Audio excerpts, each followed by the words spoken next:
Hi everyone, it's Deja. Today I'm here to talk about my synthesis of research on the mental and physical effects of social isolation on school age children. So, throughout this research process, I've learned so much about the effects that isolation has on the human psyche.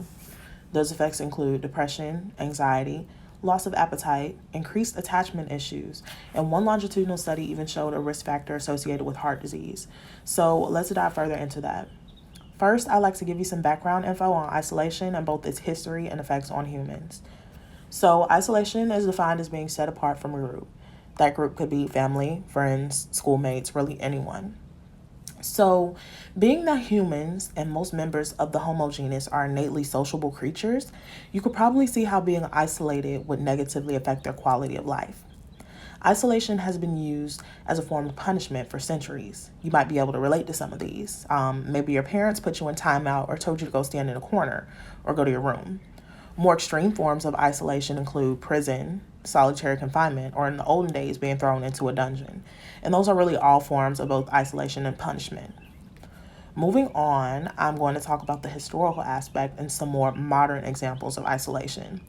So, if you're into mythology, you may have heard of the myth of Romulus and Remus. There are a few versions of the story, but the general essence of the account is that the twin brothers were abandoned at birth, taken in by a she-wolf, and raised into adulthood by the previously mentioned wolf.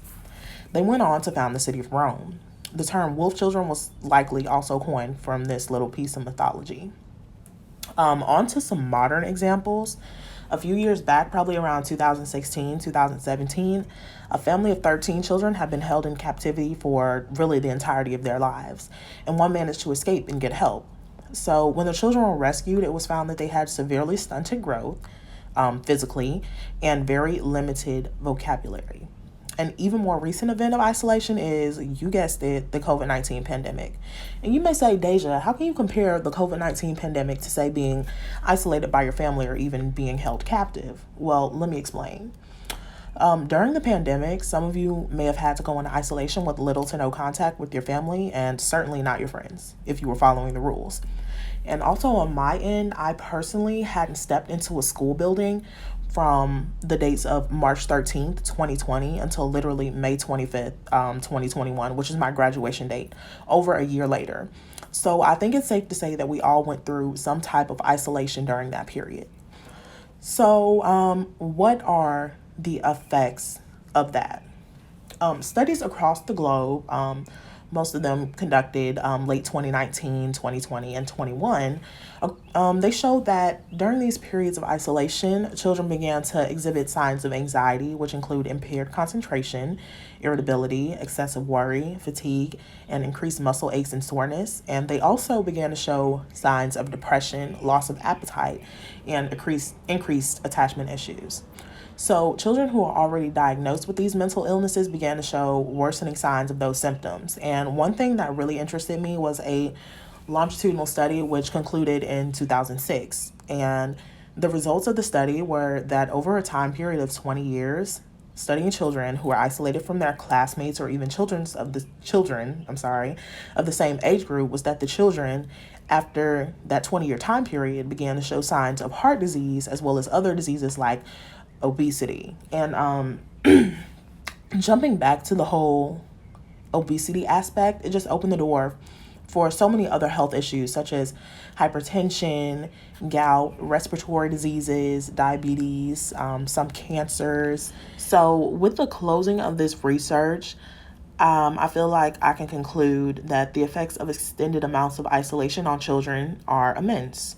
Among stunting social growth and connections to the society overall, there's an aspect of isolation that potentially, has the potential to affect the physical health of children. And even with the findings that we do have, there are still some questions that remain unanswered, like what the effects of total social deprivation on children are, or how raising a child in isolation from birth can affect early development. But they remain unanswered for a reason, because they go completely beyond the moral and ethical compass of the scientific community. I mean, it would be entirely unethical and immoral to explore these questions due to the fact that humans are, by nature, social creatures. And depriving a human of one of the things that dictates their entire existence can prove to be detrimental in the long run. And personally, how I've changed throughout the research process, I thought as social seclusion as possibly being a positive thing, considering the fact that I thought humans were entirely too social. But all things considered, including the period of isolation that we experienced at the beginning of the COVID-19 pandemic, I began to see isolation from a completely different point of view. One of the main things that I felt to consider at the beginning of this research process was how a relatively short amount of isolation unreservedly altered the social constructs of essentially the entire world. Like, it changed the way that we interacted and, just social interactions in general. So I've decided to conclude, my research process, but I will be on the lookout for more papers and, research coming out so that I can continue to monitor the effects of isolation, because it's a really interesting topic for me. So I'm going to close out this video, and if you have any questions, feel free to ask. Thank you for listening.